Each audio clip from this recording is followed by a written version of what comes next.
Hi, my name is Chloe. I'm Emily. And we're from the ASU Economics Tutoring Center Department. And today we're going to be covering absolute and comparative advantage. I'm first going to do a few examples using output, and then Emily's going to do it in terms of labor hours. Before we continue, I want to remind you to check your notation with your professors as it may vary from class to class, and we hope you find this helpful. Hi, it's Chloe. So we're going to start by doing two examples of trade, an absolute and comparative advantage. First, I will cover what you do when you're given total output. So for our example, we're going to be using this example with Japan and Taiwan in camcorders and clothing. So let's take a look at absolute advantage. To better understand this problem, it's easiest if we start by looking at the production possibilities curve for each country. So we're going to start by drawing Japan's PPF. So here's Japan, and we put clothing here, camcorders,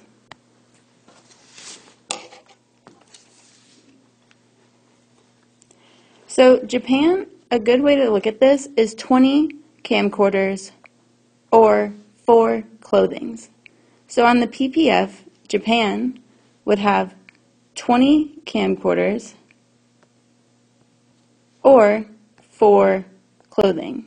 So because this is our production possibilities frontier, the 20 represents Japan using all of their resources to produce camcorders, and then Japan would make 4 clothing if they were using all of their resources to make clothing. So it's important to remember the or. So now we'll do Taiwan.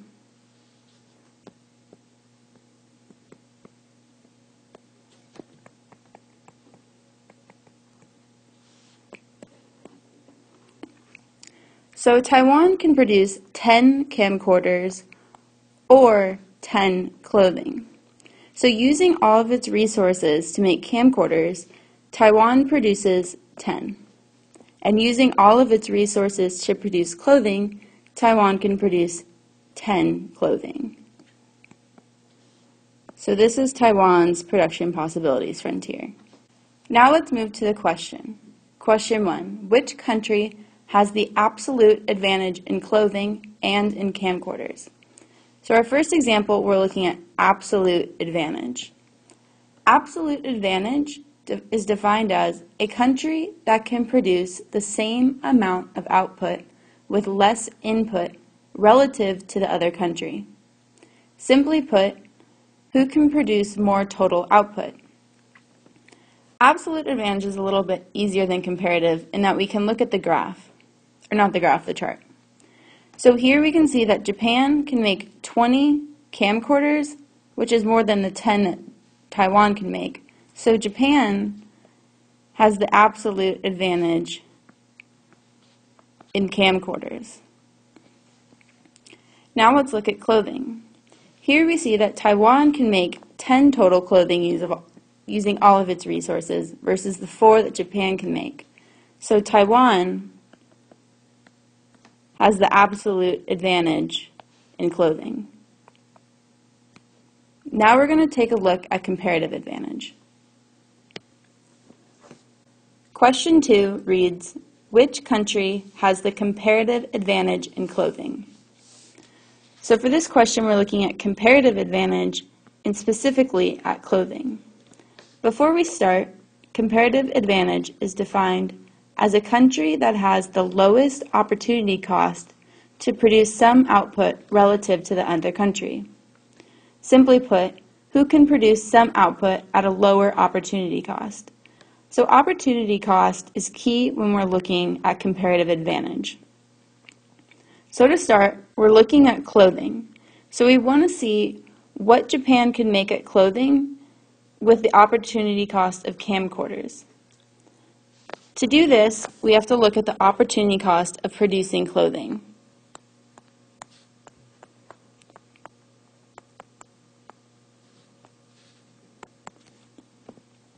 To start, let's look at Japan. So let's look at clothing for Japan. For Japan, we can make 4 clothing or 20 camcorders. We want to look at the units in won because it's much easier to compare. So we're going to divide each by 4 clothing. Okay. So Japan can make 1 clothing or 5 camcorders. So this is going to be the opportunity cost of producing 1 clothing in Japan. The cost is 5 camcorders.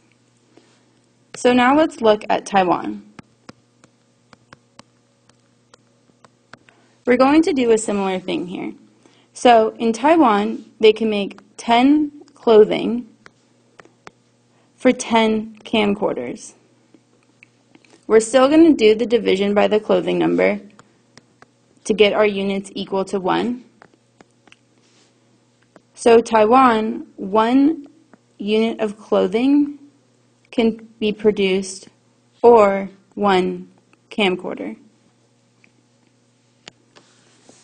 So now that we have our comparisons, we want to look at which country gives up less of the other good to produce 1 unit of clothing. So Japan, to produce 1 unit of clothing, gives up 5 camcorders, versus Taiwan only gives up 1 camcorder to produce 1 clothing. Thus, Taiwan has the comparative advantage in clothing. Now we're going to look at which country has the comparative advantage again, but in camcorders. So we're going to do a similar procedure. Let's first look at camcorders for Japan. So to do so, we're going to look at the opportunity cost of making camcorders.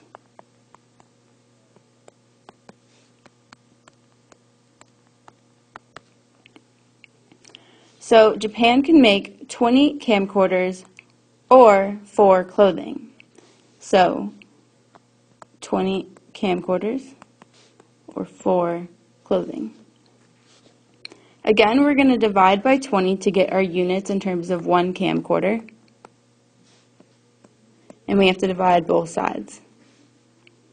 So we get 1 camcorder you can produce, or 1/5 clothing.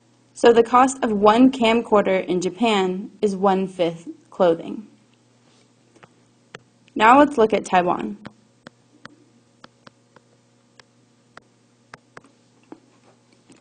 Taiwan can make 10 camcorders or 10 clothing. Again, we're going to divide by 10 camcorders to get our camcorders unit to 1 and divide both sides. And we have 1 camcorder can be produced for the opportunity cost of 1 clothing. So, to reflect on who has the comparative advantage in camcorders, Japan can make 1 camcorder for 1/5 clothing, whereas Taiwan can make 1 camcorder for 1 clothing. Thus, Japan has the comparative advantage in camcorders because they give up less to make it. So they have a lower opportunity cost for camcorders. For our final question, question 4, we're going to examine the terms of trade. So now we're going to look at the terms of trade for good Taiwan has comparative advantage in. So we're going to look at 1 clothing, and when we look at terms of trade, we do the cost in terms of the opportunity cost of the other good. So 1 clothing would have an opportunity cost at the maximum of 5 camcorders,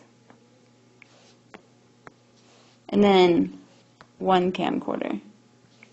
And this is how you set up the terms of trade for good clothing.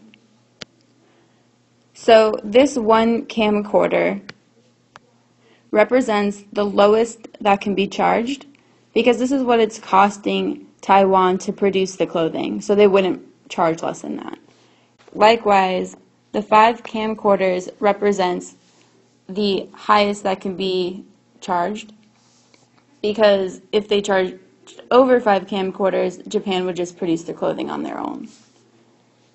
So now we're going to look at the comparative advantage for camcorders, which Japan has. So again, we're going to set up our terms of trade with 1 camcorders as the center. And the highest quantity that can be charged for 1 camcorder is going to be 1 clothing, which is what Taiwan has. And the lowest is what the opportunity cost to make 1 camcorder by Japan, which is 1/5 clothing. So this is the terms of trade for camcorders. And again, to recap, 1/5 clothing is going to be the lowest they can charge for 1 camcorder in the terms of trade. And 1 clothing will be the max. To sum up what we've done so far, I've plotted the PPCs, and we're going to plot the CPC, the consumption possibilities curve, to show the benefits that happen when trade occurs. So first, for Japan's graph, Japan, as we remember, has the comparative advantage in camcorders. So Japan is going to be specializing in 20 camcorders, and this bumps our CPC, consumption possibilities curve, out to 10 clothing with trade.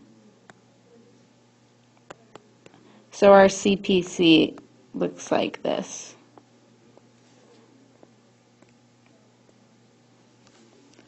Likewise, Taiwan had the comparative advantage in clothing.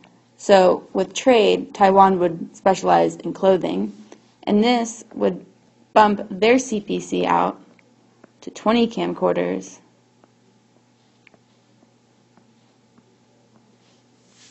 So we can see with trade, the consumption for each country grows, so this is beneficial to each economy. All right, so that's all we have for today. If you need any more help, you can come visit us in the Economics Tutoring Center in the BA building on the 2nd floor. But otherwise, have a great day.